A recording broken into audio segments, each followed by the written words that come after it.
Hi, I'm Melissa Oden, and I was almost aborted, but survived. In August of 1977, I survived a saline infusion abortion. My biological mother was a college student and had an abortion forced on her against her will by her mother, my grandmother. As a nurse in her community, my grandmother was able to force that abortion, bypassing hospital regulations and procedures with the help of her friend and colleague, the local abortionist. The abortionist injected a toxic salt solution into the amniotic fluid that surrounded me in the womb.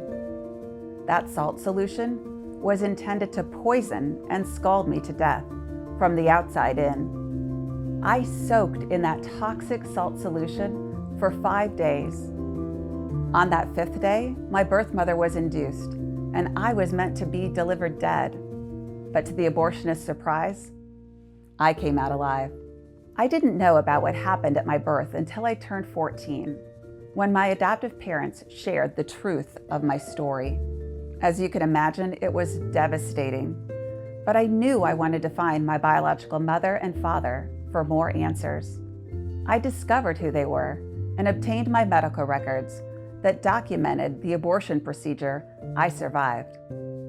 When I finally found my biological mother, I learned that she was told I had died that day at the hospital.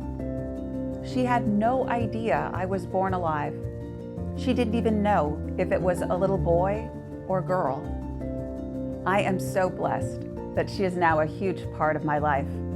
I will never forget the day I finally got to meet my birth mom. My half-sister was there with her, holding my birth mother's hand. And when I walked up to them, she placed my birth mother's hand in mine. It was so symbolic. Our family was ripped apart by abortion. And right there, God restored and redeemed so many broken pieces.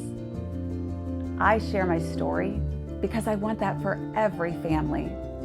Abortion is destroying our families, but it doesn't have to be that way.